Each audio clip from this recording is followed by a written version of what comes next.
hello' students তো এইবাৰ যিসকল ছাত্ৰ ছাত্ৰী HSLC দিবলৈ গৈ আছে তো তেওঁলোকৰ তোমালোকে হয়তো শুনিছাই যে প্ৰেৰণা আঁচনি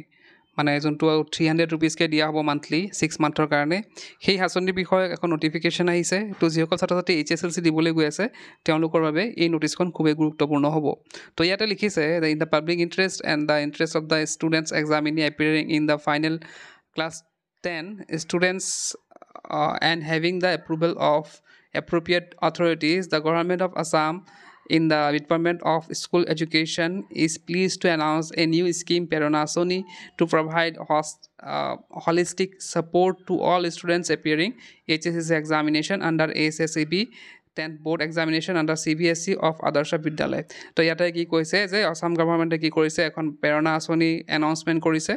তো ইয়াতে কৈছে যে কি মানে যিসকল ছাত্ৰ ছাত্ৰী ছেবাৰ আণ্ডাৰত আছে অৰ্থাৎ ASSEB ডিভিজন 1ৰ আণ্ডাৰত আছে তেওঁলোকেতো পাবই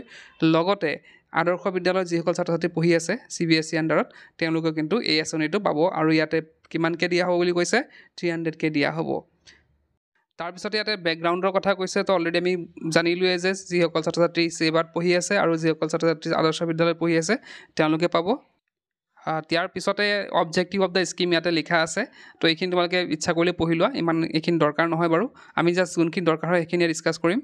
তো ইয়াতে চোৱা amount to be provided to each student তো ইয়াতে কৈছে যে 300কৈ দিয়া হ'ব আমাৰ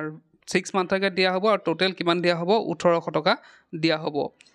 তো এতিয়া কথাটো হৈছে যে আমি কেনেকৈ এপ্লাই কৰিম সেইটো ইয়াতে লিখা আছে mode of application the student will fill up prescribed application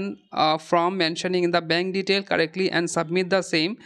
two the respective institutions they are currently enrol in তো ইয়াতে কৈছে যে যিসকল ছাত্ৰ ছাত্ৰী যোনখন স্কুলত পঢ়ি আছে তেওঁলোকৰ স্কুলৰ পৰা এখন ফৰ্ম দিয়া হ'ব সেই ফৰ্মখন ফিল আপ কৰিব লাগিব আৰু ফিল আপ কৰোঁতে সেইটো কথা কৈছে যে বেংক ডিটেইলছখিনি ভালদৰে কিন্তু দিব লাগিব the students are to ensure that the data given by them are correct and complete সেইটো কথা কৈছে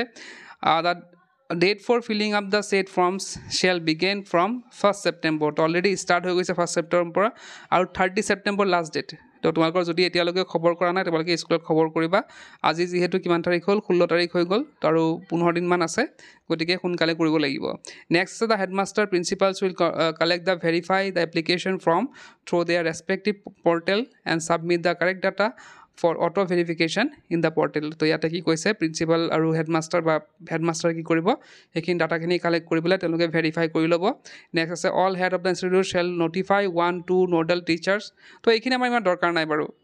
তো ইয়াতে আৰু এটা দৰকাৰী কথা আছে the head of the institutions will ensure that the student has adhered two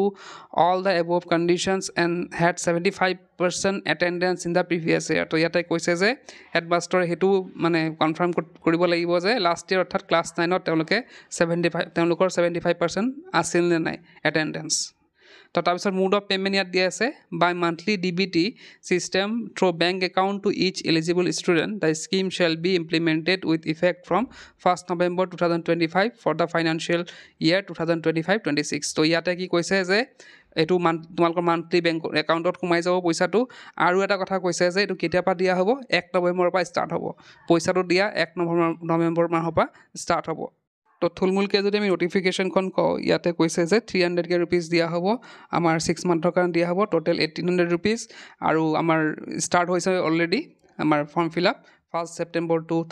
আমাৰ 30 September আৰু ইয়াতে কি কোৱা হৈছে যে কেতিয়া পইচাটো বেংক একাউণ্টত দিয়া হ'ব 300কৈ মান্থলি দিয়া হ'ব আৰু কি কৈছে যে 1st November পৰা ষ্টাৰ্ট হ'ব পইচা দিয়াটো 1st November পৰা ষ্টাৰ্ট হ'ব তো এইখিনি আছিলে প্ৰেৰণা আঁচনিৰ থুলমূলকৈ এটা নটিছ তো আজি ভিডিঅ'তে শেষ কৰিলে কি প্ৰজেক্ট